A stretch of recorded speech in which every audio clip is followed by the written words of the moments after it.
Hey guys, welcome back to the continuation of polymers. We have started the concept of polymers, which was the second part of organic chemistry. In that case, we have studied already the additional polymerization, which has been given with the example of different types of the double bonded compounds, carbon-carbon double bonded compound.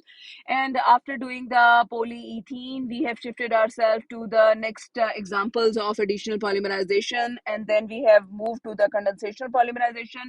Examples of condensational polymerization were nylon and polyethene. Afterwards, we have been shifted to the next one, and that is natural polymers, in which we have practiced about a protein. This is right now in front of you.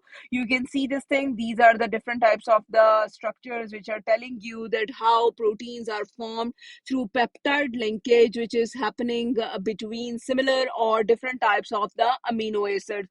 I have told you already that there are different types of the amino acids. Amino acids are the building blocks for proteins, and proteins are making different types of living organisms. They are the base for the structure of different types of the living organisms. Okay, right now we can see this thing that these are the list of the different type of the linkages. This is a list which is telling you that a steric linkage is existing in case of the Caroline. That's why it is called as polyester.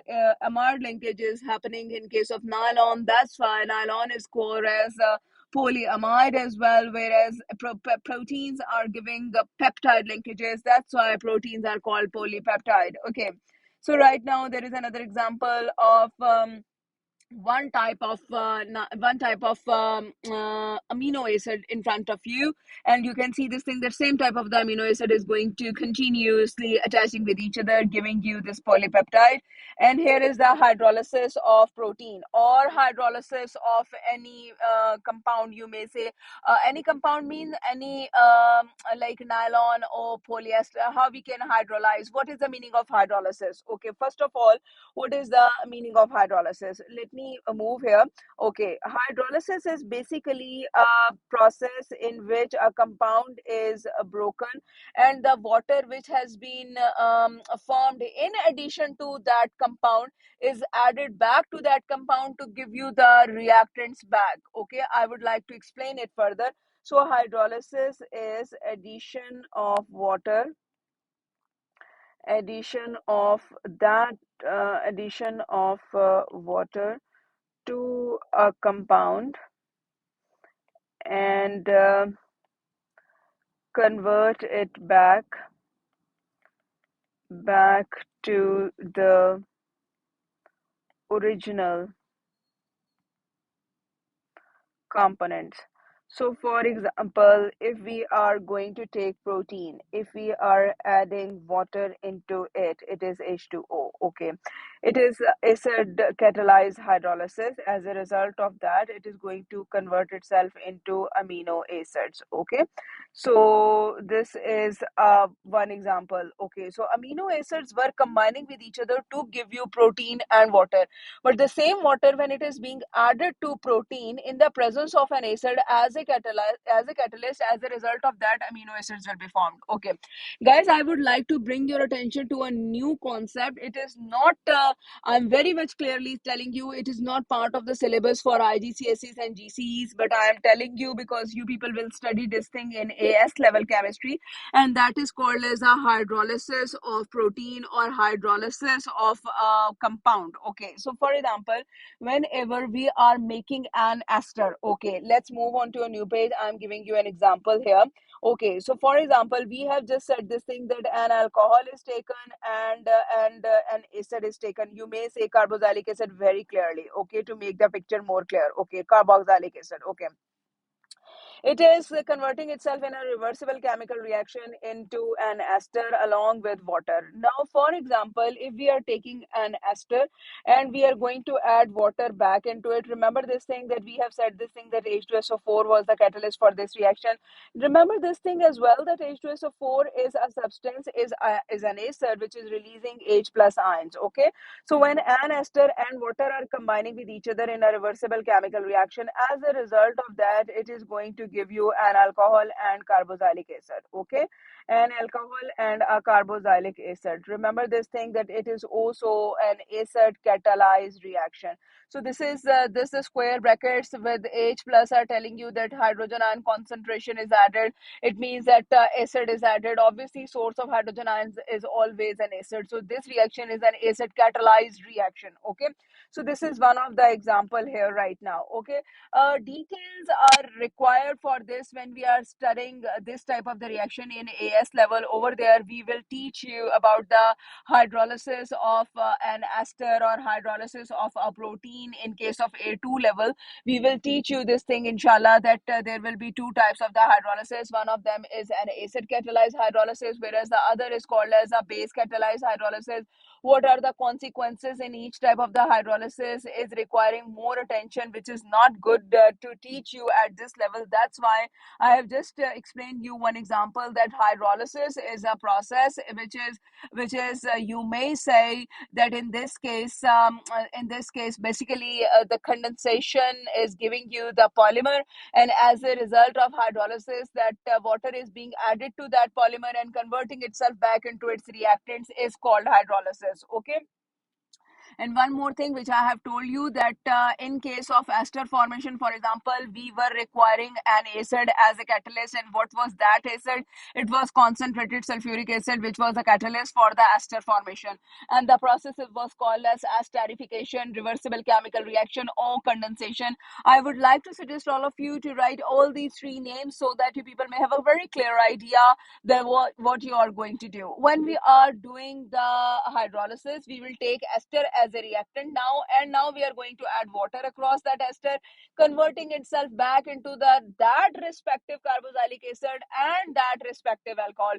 Don't forget this thing, that respective carboxylic acid and alcohol will be formed as a result of this hydrolysis, because addition of water is just adding water. It means that H and OH will be added. It means the number of carbon atoms in case of carboxylic acid and number of carbon atoms in case of an alcohol will be remain same. So this is how it is happening. This is the way it is happening. Okay. Now I am going to tell you that this was the total concept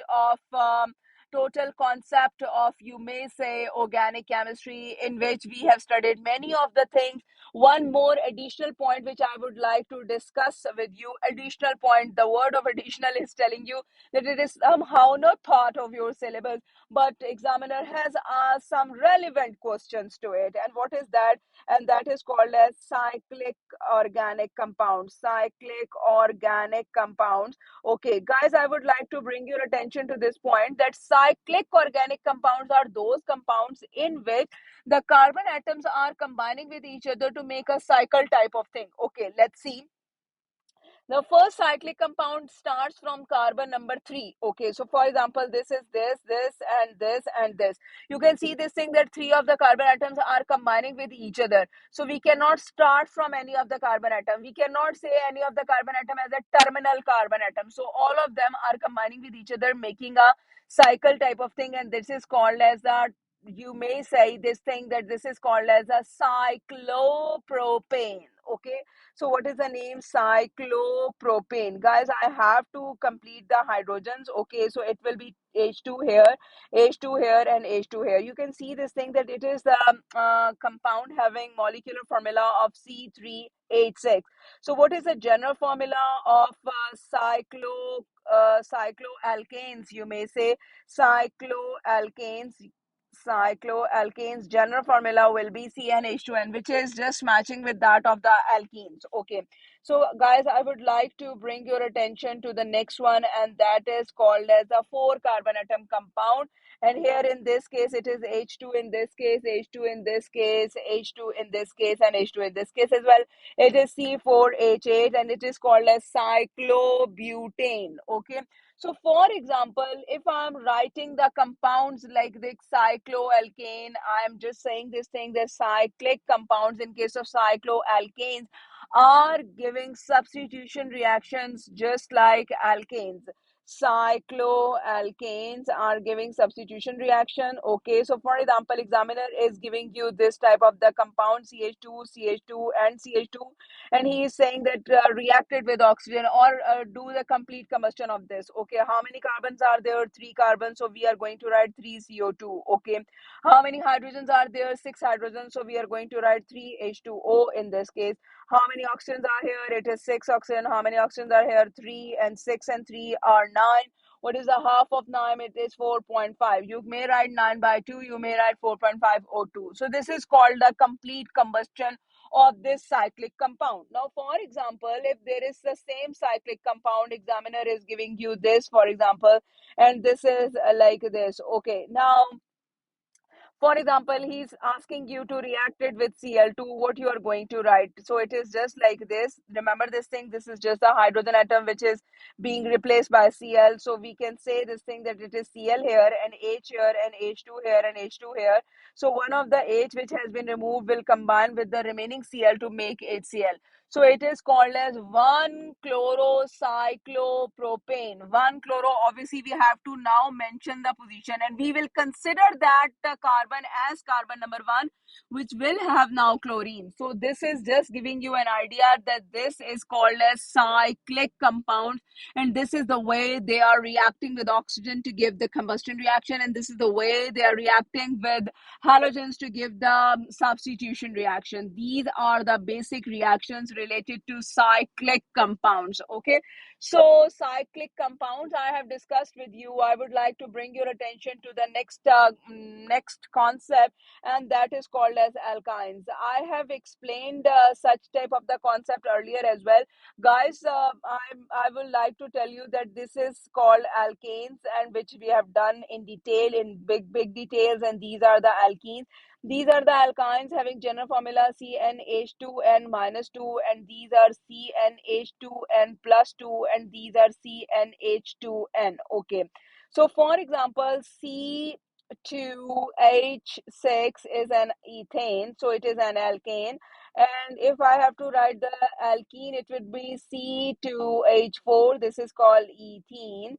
Whereas in case of the next one, it is called C2H2, and that is called as ethyne. Okay, so in these all three cases, we can check this thing that these all three cases are two carbon atom compounds, and they are all going to attach with specific number of hydrogen. We can check this thing, we can compare these things, that these are the three pure hydrocarbons made up of hydrogen and carbon only, but alkanes are the saturated hydrocarbons, as there is only carbon carbon single covalent bond in this. Whereas in case of this, it is like this, guys. It is like this. All three are making these three single covalent bonds this way, and all three are making these three single covalent bonds this way as well. In case of this ethene, what is going to happen? You can check this thing, that in this case it is C double bond C, and this is the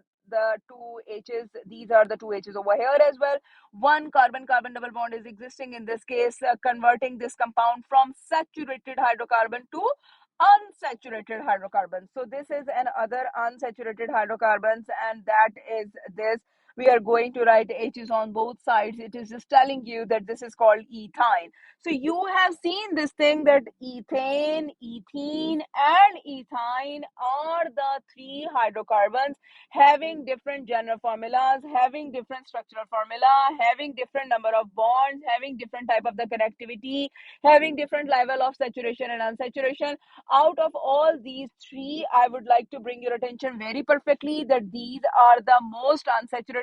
This is the second number, unsaturated, whereas this is completely saturated compound. So this is not going to react with liquid Br2 or aqueous bromine or bromine water or bromine solution at room temperature. So when we are going to add the liquid Br2 in this compound, the color of liquid Br2 will be remain red brown. Guys, remember this thing. I'm bringing your attention to this point again and again, that this is liquid Br2 which is undergoing a color change. Alkanes are not undergoing a color change at all. So these are the alkenes. Alkanes, we can say this thing that when they are going to react with liquid Br2, there will be no color change to this liquid Br2. When these ethene or alkenes are going to react with liquid Br2, we can say this thing that in this case, the color of liquid Br2 will be changed from red, brown to colorless. When we are talking about this, in case of this alkyne, we can say this thing that in case of these alkynes, there will be an unsaturation. So when liquid Br2 is going to react with these type of the compound, there will be an unsaturation, and as a result of that, color of liquid Br2 will be changed in this case. Okay, but if you are going to compare these two, we can say this thing that this is more unsaturated, so color of liquid Br2 will undergo a more change, a bigger change in case of an alkyne, whereas a lesser change in case of an alkene. So this is how it is happening. These are the basic concepts which you need to keep in your mind. Okay, so thank you very much, guys. It's all about today, and we are going to display the syllabus copy for IGCSEs and GCEs, so that you people may have an idea that where we have done and what we have left, and etc. etc. Take care of yourself. See you in the next class. Inshallah.